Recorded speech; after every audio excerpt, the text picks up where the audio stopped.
एलिवाई witness अलीवी witness अर्थात घटना स्थल प्लेस ऑफ अक्रेंस से अलग रहने का बहाना करने वाला गवाह।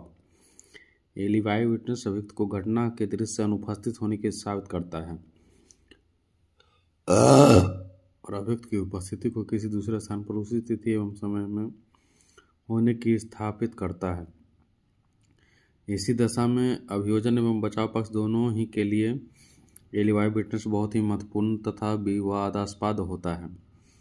इसलिए एलिवाई विटनेस को दोधारी डबल एज होना कहा गया है। अगर एलिवाई विटनेस के एविडेंस पर विश्वास किया जाता है तो अभियोजन का केस कमजोर हो जाता है और अभियुक्त की रिहाई हो जाती है, क्योंकि संदेह का लाभ उसी को प्राप्त हो जाता है। यदि इसको बिल्कुल अविश्वास कर दिया जाता है तब अभियोजन की गवाही को पूर्णतः विश्वास कर लिया जाता है और अभियुक्त को कोर्ट द्वारा दोषी सिद्ध कर दिया जाता है।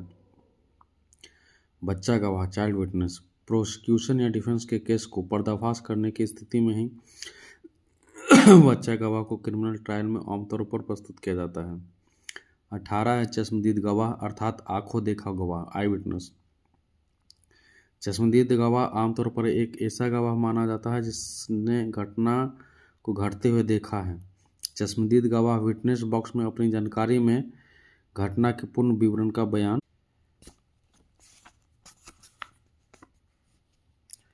करता है। वह चाहे अभियोजन प्रोसिक्यूशन की ओर या चाहे बचाव डिफेंस की ओर से जब उपस्थित होता है वो प्रत्यक्ष डायरेक्ट एविडेंस देता है और उसके साक्ष्य जब तक कि प्रतिप्रेक्षण में खंड कोर्ट उस पर विश्वास करता है। चश्मदीद गवाह की गवाही सर्वोत्तम होती है बशर्ते कि वह भी एक स्वतंत्र गवाह इंडिपेंडेंस विटनेस और जिस पक्ष को उसको पेश किया गया हो उससे कोई उसका पूर्व का संबंध नहीं हो। जहां चश्मदीद गवाह पार्टी से संबंधित गवाह होता है और अभियुक्त को मुकदमा में फंसाने का उसका इरादा रहता है, तब कोर्ट की नज़र में वजन पाने के पूर्व उसकी गवाहों का पुष्टिकरण अर्थात समर्थन कॉरोबोरेशन किए जाने की जरूरत होती है। यदि प्रतिप्रेक्षण में चश्मदीद गवाह का बयान सच दिखता है तब उसका अकेला बयान किसी मुकदमा में दोष सिद्ध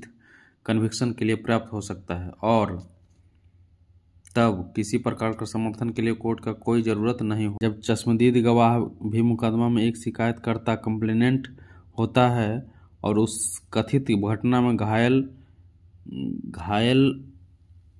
होता है तब उसका अपना अकेला बयान